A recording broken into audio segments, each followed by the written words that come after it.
தமிழ்நாட்டுல எல்லாமே சேஞ்ச் ஆயிடுச்சு. உங்க நகையையும் சேஞ்ச் பண்ணுங்க. உங்க பழைய நகைக்கு கிராமுக்கு 150 ரூபாய் கூடுதலா வாங்கி புது நகை எடுத்துக்கோங்க. அதே கம்மி சேதாரம் தான் உங்க லலிதால மட்டும்தான். ஆச்சி கொழுக்கட்டை மாவு வந்தாச்சு. ஆச்சி கொழுக்கட்டை மாவிற்கு கொழுக்கட்டை அச்சை கேட்டு வாங்குங்கள். ஹாலிடேஸ்னாலே அது நம்ம ஜிடி ஹாலிடேஸ் தான். GT Holidays, South India's #1 travel brand. You know you are special when you're with GT Holidays. புதிய நோக்கமே அரசனுடைய புதிய திட்டங்கள் என்ன, ஏற்கனவே இந்த திட்டங்களுடைய ஒட்டி அவர் எடுத்த நடவடிக்கை என்ன என்பதை பற்றி அறிவிப்புகள் தான் வருகிறது. இல்லை இருங்க, அதாவது நோக்கம் என்ன என்றால் அரசு எடுத்திருக்கிற நடவடிக்கையுடைய முத்தாய்ப்பு. இல்லை உட்காருங்க உட்காருங்க உட்காருங்க உட்கார் அவர் தான் பேசுகிறார், நீங்கள் உட்காருங்க. இல்லை அரசினுடைய முத்தாய்ப்பான திட்டங்களை மக்களுக்கு கொண்டு சேர்ப்பதில் தான் அறிவிப்புகளே இருக்கிறது. அந்த அறிவிப்புகளை உட்காருங்க உட்காருங்க உட்காருங்க உட்காருங்க உட்காருங்க உட்காருங்க மாண்பு உறுப்பினர் தங்கம் தென்னரசு அவர்கள் எனக்கு எல்லா கருத்தையும் கேட்கலாம், கேட்டு நான் முடிவு சொல்கிறேன். பேரவைத் தலைவர்கள் நீங்கள் ஒரு கருத்தை சொல்லுகிறீர்கள். நான் ஒரு பொதுவாக ஒன்று சொல்கிறேன். இப்போ ஒரு திரைப்படத்துக்கே போகிறோம்னு வச்சுக்கோங்க, இந்த திரைப்படத்தில் கிளைமேக்ஸ்ன்றது கடைசியாக தான் இருக்கும். எப்படியுமே நீங்கள் ஒரு 2 மணி நேரம் இருக்கத்தானே போக போகிறீங்க, இதெல்லாம் பார்க்கத்தானே போகிறீங்க. அதனால் போய் உட்கார்ந்த உடனே கிளைமேக்ஸை முதலே போட்டுருவோம். அதை கிளைமேக்ஸ்லாம் பார்த்துட்டு அதுக்கப்புறம் அந்த படத்தை அவர் எப்படி டைரக்ட் பண்ணியிருக்காரு எப்படி எல்லாமே நம்ம பார்த்து மெதுவாக அந்த திரைப்படத்தை பற்றி எப்படி வேணாலும் நம்ம அதை பற்றி கற்று சொல்லிக்கலாம்னு சொன்னால் அது அவ்வளோ தூரம் சரியா இருக்குமா? எனவே என்னுடைய கருத்து என்னன்னா கிளைமேக்ஸே பார்க்காம மக்கள் போயிடுற கவலையில் நான் சொன்னேன். இல்லை கிளைமேக்ஸ் யாருமே பார்க்க மாட்டாங்க. கிளைமேக்ஸை நிச்சயமாக பார்ப்போம். உங்களுடைய கிளைமேக்ஸு பேரவைத் தலைவர்களே நான் முடிச்சிடறேன். என்ன இன்னைக்கு ஒரு லைட்டர் வேணும். ஐம் சேயிங் இன்னைக்கு காலையிலேருந்து ஒரு முடிவில் என்ன பண்ணுறீங்கன்னா எதை முதல்ல சொல்லி எதை பின்னால் சொல்கிறதுன்றது காலையில் வந்த உடனே அவர் பள்ளிக்கல்வித்துறை அமைச்சரை நீங்கள் பதில் சொல்லி அப்புறம் நீங்கள் பேசுங்க கேட்டுங்க அப்படின்றீங்க. இப்போ நீங்கள் அறிவிப்பெல்லாம் முன்னால் விட்டுட்டு அப்புறம் திருப்பி அதில் பேசுங்கன்னு சொல்கிறீங்க. பேரவைத் தலைவர் தூங்கிட்டும் படுத்துக்கிட்டும் பொத்திக்கிட்டும் படுத்துக்கலான்ற ஒரு முடிவுக்கு பேரவைத் தலைவர் வந்து விட்டீர்களா என்பதை நான் அறிய விரும்புகிறேன். நான் எதிர்கட்சி தலைவர் பேசுங்க. பேரவைத் தலைவர்களே, நம்முடைய முன்னாள் அமைச்சர் சட்டமன்ற உறுப்பினர் தங்கம் தென்னரசு சொன்னது போல நீங்கள் தேட்டருக்கு போனோடனே கிளைமேக்ஸை போட்டுட்டீங்க, அதுக்கப்புறம் வேணுங்கிறவங்க இருந்து பாருங்க அப்படின்னு அவர் சொன்னார். நீங்கள் சொன்னீங்க மக்கள் கிளைமேக்ஸ் என்னன்னு தெரியாமல் போயிடுவாங்களோ அப்படின்னு. படம் நல்லா இருந்தால் மக்கள் உண்மையாக இருந்து தேட்டரில் கிளைமேக்ஸ் வரைக்கும் பார்ப்பாங்க. நீங்கள் சொல்கிறத பார்த்தா இந்த படம் எப்படியும் ஓடாது, இந்த படம் நல்லா இருக்காது, அதனால் முதலே கிளைமேக்ஸை போட்டுருவோம் அப்படின்னு சொல்கிற மாதிரி இருக்குது. மாண்பு சமூகத்தை அமைச்சு சொல்லுங்க. மாண்புமிகு பேரவைத் தலைவர் அவர்களே, இப்பெல்லாம் படங்களில் 2 கிளைமாக்ஸ் இருக்குது. முதல்லையும் கிளைமாக்ஸ் இருக்குது, பின்னாடியும் கிளைமாக்ஸ் இருக்குது. எப்போ ஒரு மாற்றத்தை விரும்ப வேண்டும், மாற்றங்கிறத விரும்பணும். நீங்கள் ஆட்சி மாற்றத்தையும் விரும்ப மாட்டீங்க, நடைமுறை மாற்றத்தையும் நீங்கள் விரும்பலை அப்படின்னா எப்படி அது சரியாக இருக்கும்? அறிவிப்புகள் ரொம்ப முக்கியமானதாக தான் நான் பார்க்குறேன். நான்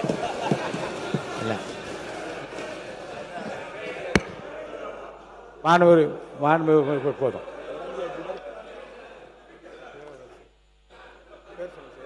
மாண்புமிகு பேரவைத் தலைவர், இதில் இன்னொரு சங்கடம் இருக்குது. அமைச்சராக இருக்கிறவங்களுக்கு சங்கடம் இருக்குது, எங்களுக்கும் சங்கடம் இருக்குது.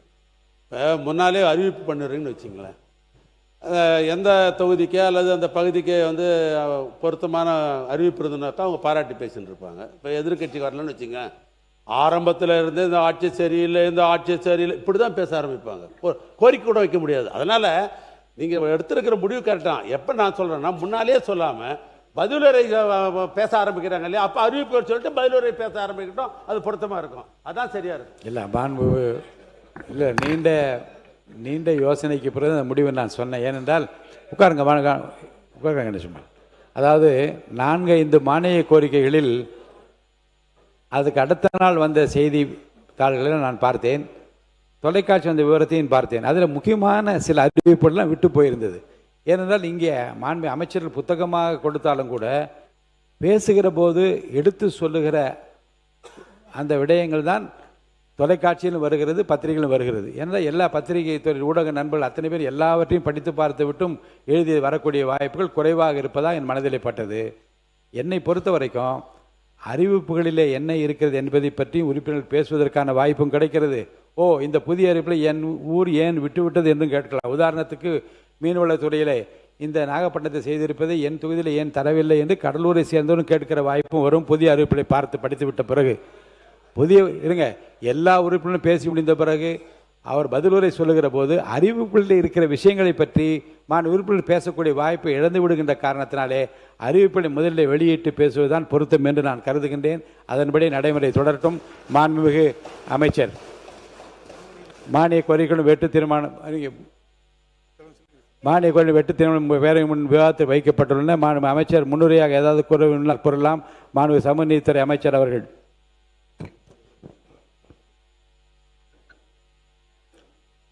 மாண்புமிகு பேரவைத் தலைவர் அவர்களே, சமூக நீதித்துறை பற்றிய கொள்கை விளக்க குறிப்பு அச்சடிக்கப்பட்டு மாமன்ற உறுப்பினர்களுக்கு அவர்கள் படிப்பதற்கு வசதியாக ஏற்கனவே கொடுக்கப்பட்டுள்ளது.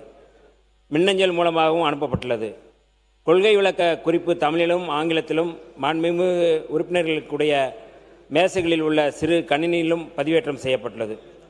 அவற்றில் தமிழிலே கொடுக்கப்பட்டிருக்கிற கொள்கை விளக்க குறிப்பினை நான் இந்த மாமன்றத்தில் படித்ததாக ஏற்று சட்டமன்ற பதிவேட்டில் பதிவு செய்து கொள்ள வேண்டும் என்று பணிவோடு கேட்டுக்கொள்கிறேன். மேலும் சமூக நீதித்துறை சார்ந்த புதிய அறிவிப்புகளை தற்போது வெளியிடுகின்றேன். மாண்புமிகு உறுப்பினர்கள் கொள்கை விளக்க குறிப்பு மற்றும் புதிய அறிவிப்புகள் குறித்த தங்கள் அரிய கருத்துக்களை தெரிவித்த பின்னர் என்னுடைய பதிலுரையில் அவற்றிற்கு விளக்கம் அளிக்கிறேன் என்பதை தெரிவித்துக் கொள்கின்றேன். தலைப்பு மட்டும் படிச்சுங்க, தலைப்பு மட்டும் படிங்க. இப்பொழுது ஆதிதிராவிடர் மற்றும் பழங்குடியின மக்கள், இளைஞர்கள், மாணாக்கர் உள்ளிட்ட அனைவருடைய மேம்பாட்டிற்காகவும் உட்கட்டமைப்பை வலுப்படுத்துவதற்காகவும் வாழ்வாதாரத்தை மேம்படுத்துவதற்காகவும் சமூக நீதித்துறையின் சார்பாக 67 புதிய அறிவிப்புகளை வெளியிடுவதில் பெரும் மகிழ்ச்சி அடைகின்றேன். அவற்றுள் சில முக்கிய அறிவிப்புகளை மட்டும் நான் இப்பொழுது அறிவிக்க கடமைப்பட்டிருக்கின்றேன். சமூக நீதி விடுதிகளை சிறப்பாக பராமரிப்பு செய்ய தற்போது வழங்கப்பட்டு வரும் பள்ளி விடுதிகளின் ஆண்டு பராமரிப்பு தொகை 50,000 அதிகபட்சமாக 75,000 கல்லூரி விடுதி பராமரிப்பு தொகை 50,000 அதிகபட்சமாக 1,00,000 உயர்த்தப்படும் என்று அறிவிக்கின்றோம். இரண்டாவது அறிவிப்பு, மாணாக்கருக்கு தரமான சத்தான உணவு வழங்கும் பொருட்டு பள்ளி விடுதி மாணாக்கருக்கு தற்போது மாதம் ஒன்றுக்கு வழங்கப்பட்டு வரும் ரூபாய் 1,400 ரூபாய் 1,800 உயர்த்தியும் கல்லூரி விடுதி மாணாக்கருக்கு 1,500 2,000 மாதாந்திர உணவு கட்டணம் உயர்த்தி வழங்கப்படும். இத்திட்டத்திற்காக ரூபாய் 200 கோடி ரூபாய் ஒதுக்கீடு செய்யப்பட்டிருக்கிறது. மூன்றாவது, சமூக நீதித்துறையின் கீழ் செயல்படும் ஆதி திராவிடர் மற்றும் பழங்குடியினர் நல பள்ளிகளுக்கு 100 புதிய வகுப்பறைகள் கட்டப்படும்.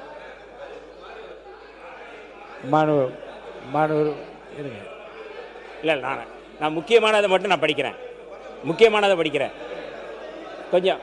கொஞ்சம் பொறுமையா நீங்க புத்தகத்துல நம்பரும் நீங்க படிக்கிறது மாறி வருது. புத்தகத்தை பார்த்து படிங்க. அந்த புத்தகத்தை படிங்க. அதுதான் நம்பர் எண்கள் மாறி வருது. நீங்க கையில வச்சிருக்க குறிப்பு எண்கள் மாறி வருகிறது. நீங்க புத்தகத்தை வச்சு படிங்க. கரெக்ட். ஆமா, புத்தகத்தை வச்சு படிங்க. சரி, ரைட்டு. மூன்றாவது அறிவிப்பு, பள்ளிகளின் அத்தியாவசிய தேவைகளை பூர்த்தி செய்யும் வகையில் ஆதிதிராவிடர் மற்றும் பழங்குடியினர் நல பள்ளிகளுக்கு வருடாந்திர பராமரிப்பு தொகை உயர்த்தி வழங்கப்படும். நான்காவது அறிவிப்பு, ஆதிதிராவிடர் மற்றும் பழங்குடியின மாணாக்கருக்கு 150 சமூக நீதி விடுதிகள் புதிதாக கட்டித்தரப்படும். 5 சமுதாய நிகழ்வுகளை நடத்த ஏதுவாக 100 சமுதாய நலக்கூடங்கள் கட்டப்படும். இப்பொழுது கூட நம்முடைய சட்டமன்ற உறுப்பினர் பலர் இந்த சமுதாய நலக்கூடங்கள் கூடுதலாக கேட்டிருக்கிறார்கள். இந்த 100 சமுதாய நலக்கூடங்கள் கட்டப்படும் என்று அறிவிக்கப்பட்டிருக்கிறது. இன்னும் தேவைக்கேற்ப அந்த சமுதாய நலக்கூடங்கள் கூடும். ஆறாவது அறிவிப்பு, ஆதிதிராவிடர் மற்றும் பழங்குடியினர் விடுதியினை நிர்வகிக்கவும் மாணாக்கரின் பாதுகாப்பினை உறுதி செய்யவும் அரண் விடுதி பராமரிப்பு மேலாண்மை அமைப்பு ஒன்றை உருவாக்கப்படும். ஏழாவது அறிவிப்பு, ஆதிதிராவிடர் மற்றும் பழங்குடியினர் நலப்பள்ளிகள் மற்றும் விடுதிகளில் சிறப்பாக பணிபுரியும் ஆசிரியர் மற்றும் காப்பாளர்களுக்கு அறிவொளி ஆசிரியர் விருது மற்றும் அறிவொளி காப்பாளர் விருது வழங்கப்படும். எட்டாவது அறிவிப்பு, ஆதிதிராவிடர் மற்றும் பழங்குடியினர் தொழில் முனைவோர்களை ஊக்குவிக்க கோயம்புத்தூரில் வணிக மையம் புதிதாக கட்டப்படும். 9வது அறிவிப்பு, சென்னை நந்தனத்தில் பழங்குடியினர் பண்பாட்டு மையம் அமைக்கப்படும். இது ஒரு புதிய அறிவிப்பு, புதிய முன்னெடுப்பு. பழங்குடியினர் பண்பாட்டு மையம் அமைக்கப்படும். 10வது அறிவிப்பு, ஆதிதிராவிடர் மற்றும் பழங்குடியினர் விடுதிகளில் அம்பேத்கர் பெயரில் அம்பேத்கர் படிப்பகம் தமிழ்நாடு முழுக்க உருவாக்கப்படும். ஆதிதிராவிடர் மக்களுக்கு தேவையான நல உதவிகளை வழங்க ஏதுவாக சமூக நீதி நல வாரியம் அமைக்கப்படும். இந்த நல வாரியத்தில் பல்வேறு நலக்குழுக்கள் இருப்பவர்கள் அதில் சேர்க்கப்படுவார்கள். 12வது அறிவிப்பு, சமூக நீதித்துறையின் கீழ் செயல்படும் 23 ஆதிதிராவிடர் மற்றும் பழங்குடியினர் நலப்பள்ளிகள் தரம் உயர்த்தப்படும். இது நிறைய கோரிக்கைகள் வந்ததன் அடிப்படையில் இந்த தரம் உயர்த்தப்படுகின்ற அறிவிப்பை அறிவிக்கின்றோம். 13வது அறிவிப்பு, ஆதிதிராவிடர் மற்றும் பழங்குடியினர் மக்களுக்கு உதவும் வகையில் சமூக நீதி அறக்கட்டளை உருவாக்கப்படும். இந்த சமூக நீதி அறக்கட்டளையின் சார்பாக பள்ளிகளுக்கான தேவைகளை அந்த CSR ஃபண்ட் மூலமாக கூட நாங்கள் அதை கொண்டு வருவோம். அதற்காக அந்த அறக்கட்டளை உருவாக்குகின்றது. 14வது அறிவிப்பு, பொருளாதாரத்தில் பின்தங்கிய 1,00,000 ஆதிதிராவிடர் மற்றும் பழங்குடியின குடும்பத் தலைவிகளின் வாழ்வாதார மேம்பாட்டிற்காக விடிவெள்ளி மகளிர் வாழ்வாதார திட்டம் செயல்படுத்தப்படும். 15, தூய்மை பணியாளர்களுக்கு சொந்த வீடு வழங்க அகம் திட்டம் அறிமுகப்படுத்தப்பட்டு 2500 காங்கிரீட் வீடுகள் கட்டித்தரப்படும். 16வது அறிவிப்பு, பழங்குடியினருக்கான சிறப்பு கல்வி உதவித்தொகை திட்டம் செயல்படுத்தப்படும். 17வது அறிவிப்பு, ஆதிதிராவிட விவசாயிகள் மேம்பாட்டிற்காக வளமிகு வேளாண்மை உதவி திட்டம் அறிவிக்கப்படுகிறது. 18 வீடற்ற பழங்குடியின மக்களுக்கு உறையுள் பழங்குடியினர் குடியிருப்பு திட்டம் செயல்படுத்தப்படும். 19 சீர்மிகு பள்ளிகள் திட்டத்தின் மூலம் ஆதிதிராவிடர் மற்றும் பழங்குடியினர் நலப்பள்ளிகள் சுத்தமான சுகாதாரமான தன்னிறைவு பெற்ற பள்ளிகளாக மேம்படுத்தப்படும். 20 வீடற்ற ஆதிதிராவிடர் குடும்பங்களுக்கு இனிய இல்லம் ஆதிதிராவிடர் குடியிருப்பு திட்டம் செயல்படுத்தப்படும். 21 ஆதிதிராவிடர் மற்றும் பழங்குடியினர் நல பள்ளிகளுக்கு 100 புதிய வகுப்பறைகள் கட்டித்தரப்படும். 22 ஆதிதிராவிடர் மற்றும் பழங்குடியினர் நலப்பள்ளிகளுக்கு கூடுதல் கழிப்பறைகள் அமைக்கப்படும். தேவையானதை விட்டு இது கழிப்பறைகள் கூடுதலாகவும் கட்டித்தரப்படும். 23 தூய்மை பணியாளரின் குடும்ப உறுப்பினர்களை தொழில் முனைவோராக மாற்றுவதற்கு ஏற்றம் தூய்மை பணியாளர் குடும்ப வாழ்வாதார மேம்பாட்டு திட்டம் ஒன்று உருவாக்கப்படும். 24 ஆதிதிராவிடர் மற்றும் பழங்குடியினருக்கு வீட்டுமனை வழங்கும் சமத்துவ வீட்டு மனை திட்டம் அறிமுகப்படுத்தப்படும். 25 தேசிய நிறுவன பணியிடங்களுக்கான போட்டித் தேர்வுகளுக்கு வெற்றி வாகை போட்டித் தேர்வு பயிற்சி திட்டம் அறிமுகப்படுத்தப்படும். 26 சென்னை நந்தனத்தில் டிஜிட்டல் கற்றல் மற்றும் புதுமை மையம் உருவாக்கப்படும். 27 சமூக நீதித்துறையின் கீழ் செயல்படும் நலவாரியங்கள் மூலமாக வழங்கப்படும் உதவித்தொகை மறுசீரமைத்து உயர்த்தப்படும். 28 ஆதிதிராவிடர் மற்றும் பழங்குடியினரை தொழில் முனைவோராக மாற்றுவதற்கு தொழில் முனைவோர் மேம்பாட்டு இயக்கம் அமைக்கப்படும். 29 ஆதிதிராவிடர் மற்றும் பழங்குடியின விடுதி மாணவர்களுக்கு தீரம் விளையாட்டு ஊக்கத்திட்டம் செயல்படுத்தப்படும். 30 புதிய விளையாட்டுகளில் இளைஞர்களை ஊக்குவிக்கும் பொருட்டு சிகரம் சிறப்பு விளையாட்டு திறன் மேம்பாட்டு திட்டம் அறிமுகப்படுத்தப்படும். 31 சீருடை பணி தேர்விற்கு இளைஞர்களை தயார் செய்யும் வகையில் இலக்கு சீருடை பணி தேர்வு பயிற்சி திட்டம் அறிமுகப்படுத்தப்படும். 32 சமூக நீதித்துறையின் திட்டங்களை ஒருங்கிணைத்து செயல்படுத்த ஒருங்கிணைந்த பின் ஆளுமை திட்டம் ஒன்று உருவாக்கப்படும். 33 பழங்குடியின வாழ்விட இயற்கை சூழலை கண்டு களிக்க பூம்பொழில் தங்கும் வசதிகள் ஏற்படுத்தப்படும். 34 தனியார் நிறுவனங்களில் ஆதிதிராவிடர் மற்றும் பழங்குடியினரின் வேலைவாய்ப்பினை ஊக்குவிக்கும் பொருட்டு சரிநிகர் சம வேலைவாய்ப்பு திட்டம் அறிமுகப்படுத்தப்படும். 35 விடுதி மாணாக்கரின் விளையாட்டு மற்றும் கலைத்திறனை ஊக்குவிக்கும் வகையில் சிறகுகள் பல்திறன் குழுக்கள் உருவாக்கப்படும். ஆதிதிராவிடர் மற்றும் பழங்குடியின குடியிருப்புகளுக்கு தேவையான அடிப்படை வசதிகள் மற்றும் மின்வசதி முழுமையாக வழங்கப்படும். ஆதிதிராவிடர் மற்றும் பழங்குடியினரின் விளைபொருட்களுக்கு இவர்கள் விளைவிக்கின்ற பொருட்களுக்கு புவிசார் குறியீடு பெற நடவடிக்கை எடுக்கப்படும். இது நீண்டகால கோரிக்கை. இந்த கோரிக்கையை இங்கே அறிவிப்பதில் பெரும் மகிழ்ச்சி அடைகின்றோம். 38 பழங்குடியின குழந்தைகளுக்கு தரமான சத்தான உணவு வழங்கும் வகையில் 250 பழங்குடியின குடியிருப்புகளில் சிறப்பு அங்கன்வாடி மையங்கள் புதிதாக அமைக்கப்படும். 39 பழங்குடியின மக்களின் பண்பாடு கலாச்சாரம் மற்றும் வாழ்க்கை நடைமுறைகளை அறிந்து கொள்ளும் பொருட்டு தடம் பழங்குடியினர் மரபு நடை என்கின்ற கலாச்சார பயண நிகழ்ச்சி நடத்தப்படும். 40 இயற்கை முறை விவசாயத்தை கடைபிடிக்கும் பழங்குடியின விவசாயிகளை ஊக்குவிக்கும் பொருட்டு மண்வளம் பழங்குடியின அங்கக வேளாண்மை ஊக்குவிப்பு திட்டம் செயல்படுத்தப்படும். 41 ஆதிதிராவிடர் மற்றும் பழங்குடியினர் நலப்பள்ளி மற்றும் விடுதி வளாகத்தில் பசுமை தோட்டம் உருவாக்கப்படும். 42 பழங்குடியினர் பெண்களுக்கு சூரிய ஆற்றல் மூலம் சோலார் அடுப்புகள் மற்றும் இதர வசதிகள் ஏற்படுத்தப்படும். 43 விடுதிகளில் தங்கி பயிலும் மாணாக்கருக்கு வேலைவாய்ப்பு திறனை வளர்க்க வெற்றி பாதை திறன் மேம்பாட்டு பயிற்சி திட்டம் அறிமுகப்படுத்தப்படும். 44 நீலகிரி, கன்னியாகுமரி, திருநெல்வேலி, திருவண்ணாமலை, திண்டுக்கல் மற்றும் தேனி ஆகிய 6 மாவட்டங்களில் பழங்குடியின மரபு வழி மூலிகை மருத்துவ பாதுகாப்பு திட்டம் அறிமுகப்படுத்தும். 45 பழங்குடியின விளைபொருட்களுக்கு முல்லை என்ற தனித்த அடையாளத்துடன் கூடிய மதிப்பு கூட்டல் அலகுகள் நிறுவப்படும். 46 பழங்குடியின மக்களின் சிறுதானிய விதைகளை ஆவணப்படுத்துவதற்கான மரபு விதை பாதுகாப்பு திட்டம் அறிமுகப்படுத்தப்படும். 47 சேலம், நாமக்கல், கள்ளக்குறிச்சி, திருவண்ணாமலை, திருச்சிராப்பள்ளி, தருமபுரி மற்றும் திருப்பத்தூர் ஆகிய 7 மாவட்டங்களில் பழங்குடியினர் வள மையம் உருவாக்கப்படும். 48 வேலைவாய்ப்பு மற்றும் தொழில் முன்னேற்றத்தை மேம்படுத்தும் நோக்கில் முன்னாள் மாணாக்கரால் வழிகாட்டல் வழங்கும் அறிவு பாலம் திட்டம் அறிமுகப்படுத்தப்படும். 49 ஆதிதிராவிடர் மற்றும் பழங்குடியின விவசாயிகளின் வருமானத்தை பெருக்கும் வகையில் வேளாண் தொழில் அதிகம் நடைபெறும் மாவட்டங்களில் உழவர் உற்பத்தி நிறுவனம் உருவாக்கப்படும். 50 ஆதிதிராவிடர் மற்றும் பழங்குடியின மக்களின் பொருளாதார மேம்பாட்டை உறுதி செய்யும் வகையில் சிறப்பு கூட்டுறவு சங்கங்கள் உருவாக்கப்படும். 51 இளைஞர்களுக்கு வேலைவாய்ப்பு உருவாக்கும் பொருட்டு திறனாய்வு மேற்கொண்டு உரிய பயிற்சியுடன் வேலைவாய்ப்பை உருவாக்கும் வெற்றிப்படி திட்டம் குறிப்பாக தென் மாவட்டங்களில் இது செயல்படுத்தப்படும். இது மிக முக்கியமான அறிவிப்பு. இளைஞர்களுக்கு வேலைவாய்ப்பு உருவாக்கும் பொருட்டு திறனாய்வு மேற்கொண்டு உரிய பயிற்சியுடன் வேலைவாய்ப்பை உருவாக்க தென் மாவட்டங்களில் செயல்படுத்தப்படும். 52 விடுதி மாணாக்கருக்கு தகவல் தொடர்பு தொழில்நுட்பம் தொடர்பான பயிற்சி அளிக்க கல்லூரி மாணாக்கர் விடுதியில் தகவல் தொடர்பு தொழில்நுட்ப ஆளுமை மையம் உருவாக்கப்படும். 53 பழங்குடியினர் நலனுக்காக தமிழ்நாடு பழங்குடியினர் நிதி மேம்பாட்டு குழுமம் ஒன்று உருவாக்கப்படும். 54 தூய்மை பணியாளர் நலனுக்காக தமிழ்நாடு தூய்மை பணியாளர் நிதி மேம்பாட்டு குழுமம் உருவாக்கப்படும். 55 ஆதிதிராவிடர் மற்றும் பழங்குடியின இளைஞர்களுக்கு செயற்கை நுண்ணறிவு திறன் பயிற்சி வழங்கப்படும்.